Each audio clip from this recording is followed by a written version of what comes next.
Now that's how to launch a Formula One car. Here's the drivers, here's the car, here's our test track. Let's go for some hot laps. Throw some new aero parts in, which seem to have broken the internet. And that's how we just met Ferrari's SF-23 at Fiorano, when Charles Leclerc jumped in, fired it up, and showed us the car. We are joined by our man in Italy, who's just witnessed it all for himself, Roberto Chinchero. Great to have you back on the channel. So, Roberto, what do you think of the new Ferrari SF-23? Martin, first of all, is real. And that's good news. Considering that we have seen old car with the new livery, digital picture and fake cars, that the chance to see a new car is news now.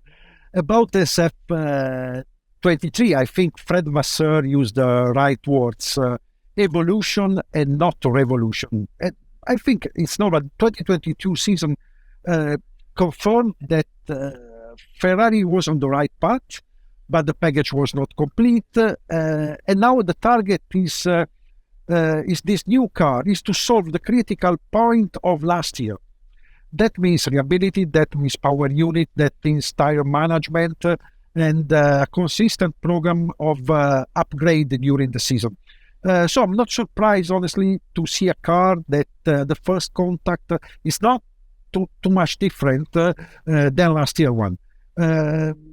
Ferrari SF-23 has more downforce than what we know already now compared to the last step of F1 75, and despite the limit of the new rules. So I think it's quite optimistic Ferrari, and I think that there are all the motivation, as the drivers and Vasseur said, to think that Ferrari will be a title contender.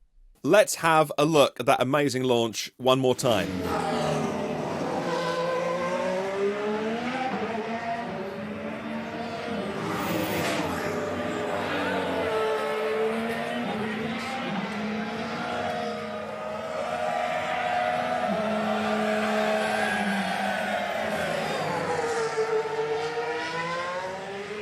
Yeah, that just looks fantastic. You are there.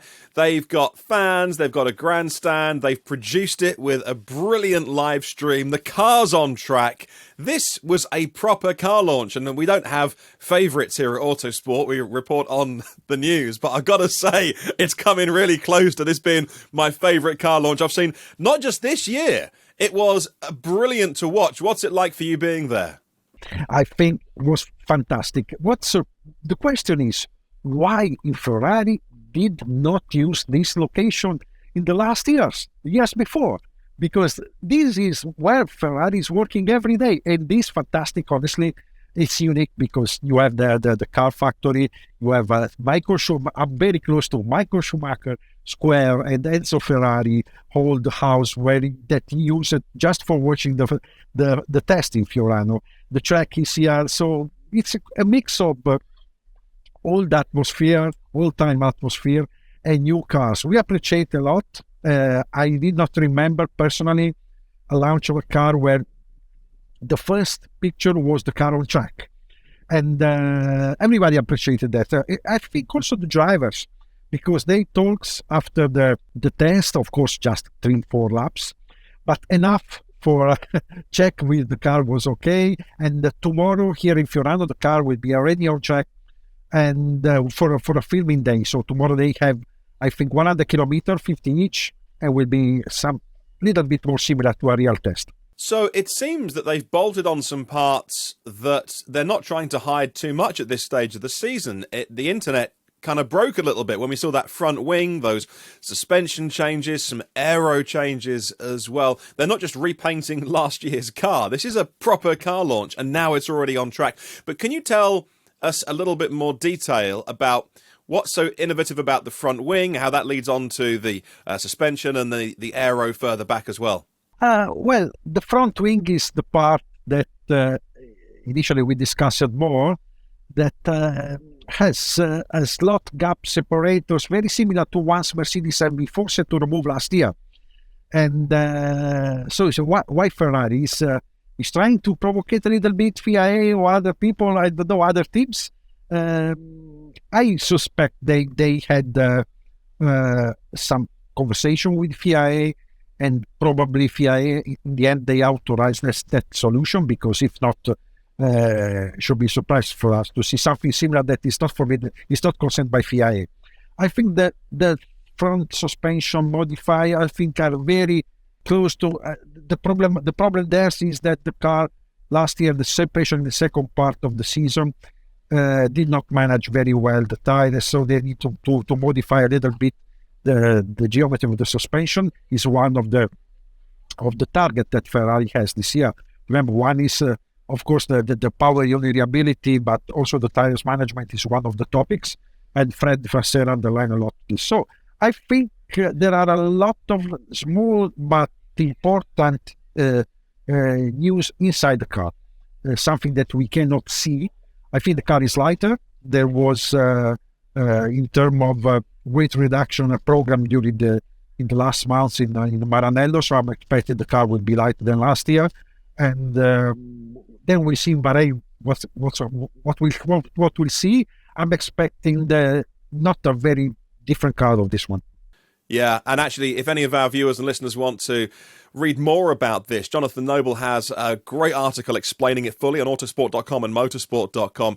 See, as part of the technical regs for this year that were actually published last year, the FIA took out a big sentence that was all about the strakes being primarily, that's the word, for mechanical, structural and measurement reasons. And that's what tripped up Mercedes last year, because it wasn't primarily for that. They said, oh, there's a secondary aero benefit, but that word has now gone. What it means is, as long as the slot gap separators provide a structural connection between consecutive front wing profiles and it all complies with the measurement requirements, it's all fully legal, no matter how much of an aero boost they also deliver. A great bit of rule reading there from Ferrari. These things usually get copied pretty quickly. Now, let's talk about management. Big pressure on Fred Vasseur to... there's always huge pressure on any Ferrari team principal. But Roberto, what do you think are his objectives for the team and how he'll deal with the pressure? I think he's the right man in the right place. He's not a young guy. He has a long experience in motorsport, not only in Formula One, in a different context. I think this helps. And, he's not a man that is Ferrari or nothing. He has a lot of other program that he can run outside Ferrari. He's a man that comes from the base, that built his success step by step, starting from the junior categories, building a team that did not exist, just with his job.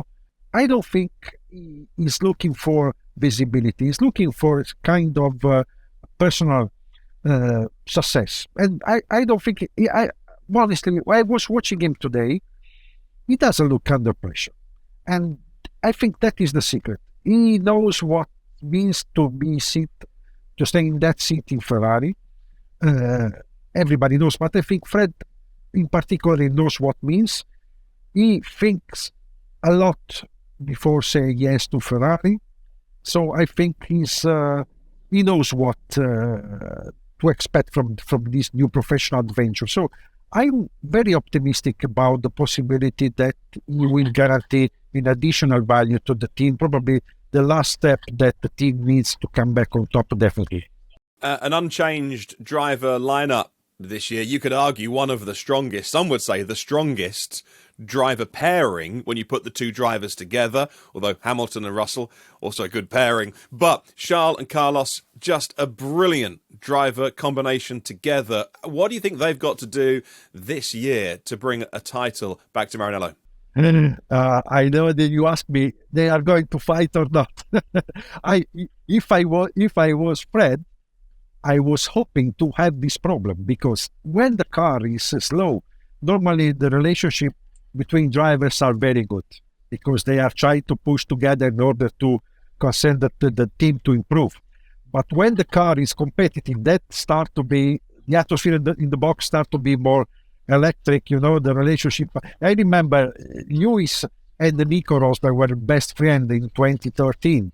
Then, because the car was not fighting for the championship. Then in 2014, they start the war in the box, because they knew they have the car for the championship. So I hope that we have this problem Ferrari at the moment, because it means that the car will be good. But in terms of I think Fred, as I said before, he has a not very long experience in Formula One, but a very long experience in terms of drivers. I think he personally worked with probably 50-60% of the drivers that actually are on the F1 grid, in the junior categories, of course. So he knows how to approach the guys, he knows how to manage the guys. I'm optimistic that this will not be a problem for Ferrari, and if it will be, it means that the car will be very, very fast. Probably it's really dominating. So from one side you can say, oh, there is a problem. From the other side, you know that you don't have a lot of other kind of problem.